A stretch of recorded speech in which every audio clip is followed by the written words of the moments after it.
tingnan mo na lang. Tingnan mo yung ginawa nila kanina. Ang sabi nila ay yun ay pagdinig ng Blue Ribbon Committee. Opo. Ang totoo niyan, yung lahat ng mga gagamiting materyales na siya yung magiging basis ng pagdinig na yun, sinitas nila.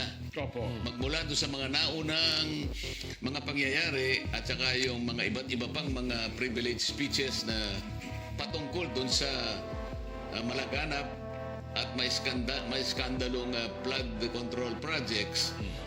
Yun ang naging referensya ng pagdinig kanina at nagpalabas sila ng notice, pati yung 18 Marines ay kanilang inimbita. Pero ang nangyari, bigla na naman silang kumorba o biglang nagkambyo. Hindi naman daw hindi naman hearing, kung hindi parang consultative meeting. Makikita mo naman dito kung sino ang consistent from the beginning. Sinasabi na namin, yung hindi ninyo pagkakaroon ng quorum, kayo din naman ay alanganin Hanggang doon lamang sa pagnonominate nung akala nila kapag ang ninominate nila ay yung President pro tempore, okay na yon. Kung yun ay na-elect mo na, sinong pipigil sa'yo para i-elect mo na yung Senate President? Kasunod na yun Kasi, di ba nung isang araw pinapaliwanag natin dito, sa tuntunin namin, at saka sa saligang batas, pag binasi mo yun, 4 yung mga opisyalis ng Senado na dapat ma-elect sa pamamagitan ng majority of all its members. Senate President, President pro tempore, Secretary, at saka Sergeant at Arms. Yung 3 inelect mo.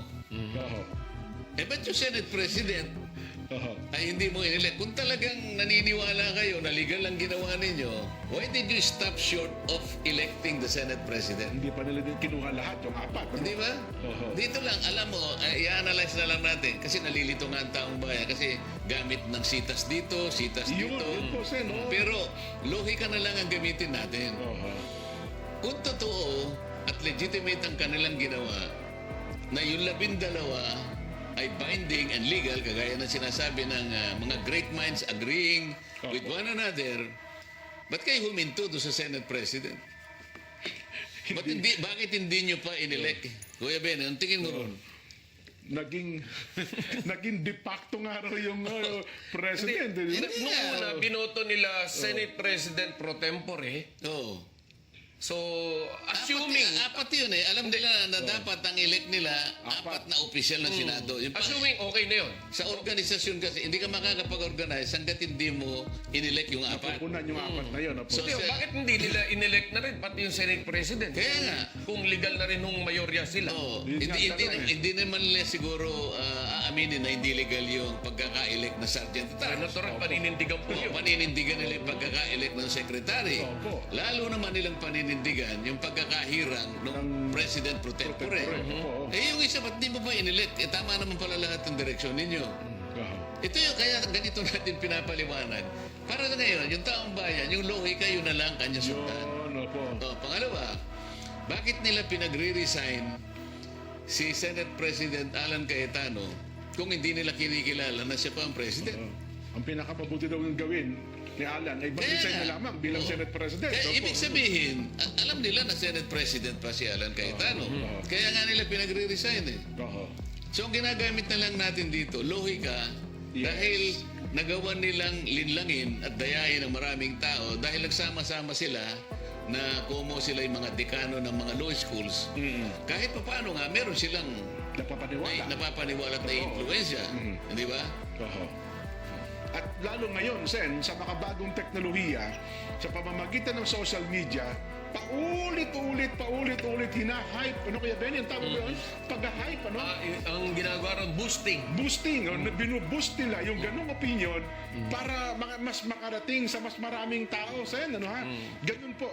At nabanggit ko lang pala kanina, ang tawag daw po ngayon, doon sa ginawa nila, ay ano na lang daw, ano daw tawag doon?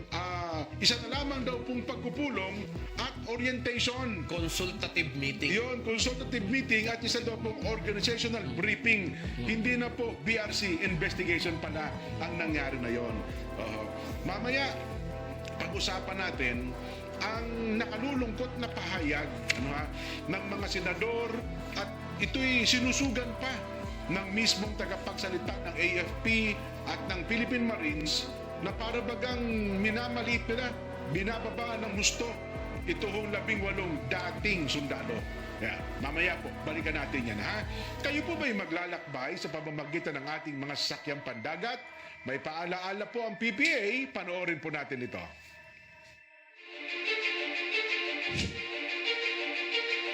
Lahat. Hindi yung ganito na brasuhan naman. Kaya ang banggit namin, power grab naman. Huwag naman ganon. What shortcut? Huwag shortcut, huwag mong i-abbreviate. Ipipilit mo yung 12. Sino maniniwala sa'yo kung di yun lamang gusto mandaya? Pero sa kasalukuyang nagaganap ngayon sa Senado, ano pa ho kaya ay nakikita natin na sinasabi na ang huling maaring hatungan nito yung Korte Suprema na, no?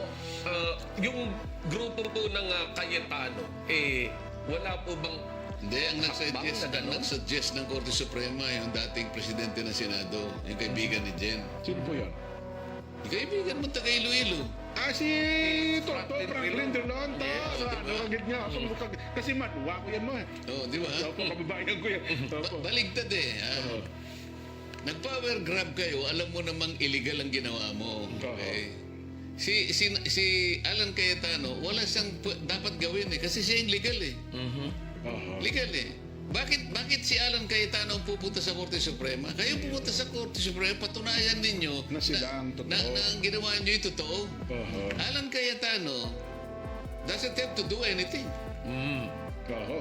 Kasi nananatili siya doon sa paniwala at doon sa aming pinagsama-samang paninindigan. Ikaw pa rin ang Senate President. Unang-una, hindi nga sila nakapag-elect ng Senate President. Kaya kanina, balik-balikan natin. Nagawa nyo nang i-elect yung tatlo Pro tempore, secretary, tsaka sergeant at arms. Kung inaakala ninyo na yung ginawa nyong pag-elect sa secretary, sergeant at arms, at saka president pro tempore ay talagang valid na valid, kagaya ng sinasabi ng inyong tagapanalig na napakaraming mga dekano ng lahat ng mga law schools. Ba't hindi nyo nagawang i-elect yung Senate President? At ngayon, gumawa pa kayo ng isang kamalian na yung President pro tempore, ginawa ninyong acting President. Senate President. Gaano? ang mga Pilipino, Kuya Benny, maniwala ka sa akin, nakakapag-analyze yan. Yung logic na lamang po, yung lohika na lang, ang sundan po ninyo, hindi po kayo mamamali dyan. At ngayon, pinipilit po nila na mag-resign. Isipin mo, dati kang Senate President. Dalawa yata o tatlong naging Senate President. Mag-resign ka na lang, sabi. Kapag pinagre-resign mo ang isang tao, Kuya Benny, siya pa rin, di ba? Ay, siyempre ho. ibig sabihin, meron siyang pwesto Meron siyang pwesto. na pagre-resign na? Hindi mo siya pwedeng pag-resign. Kung hindi siya... Kung wala na siya, hindi mo na siya kinikilala. Yan ang lohika po. Yan po yung madali pong isipin yan, mga kababayan. Huwag na po kayong palilin lang doon sa mga nagsasabing sila na po ang pinakamagaling na abogado sa kanila na po yun. Bigay na po ninyo sa kanila yun. Pero nung isang, pero kayo naman, kahapon nata, linggo o sabado, naglabas din po ng kanyang official statement si Senadora Loren Ligarda na nagsasabing yung pagiging Senate President pro tempore ay hindi rin pwedeng mapalitan kasi kulang. Tama siya. Kulang pa rin po sa numero Tama siya. At saka yung Blue Ribbon, hindi nila nakuha yun. Kasi nung gumawa nga sila ng aksyon na ganun, 12 lang sila. Kung 13 sila, sabi ko nga sa'yo, may quorum. Yung pagpapalit ng chairman, Kuya Benny, malaya at legal nilang nagawa. Magagawa po nila. Yun ang dahilan kung bakit naman, yung 3 araw na natitira na yun, ginamit namin yung legislative strategy Oho. na ibinibigay naman ng Saligang Batas. Kasi Pinapaintulutan pa rin sa laging kung batas yun, pumunta no? kami ng June 1, Opo. tapos na si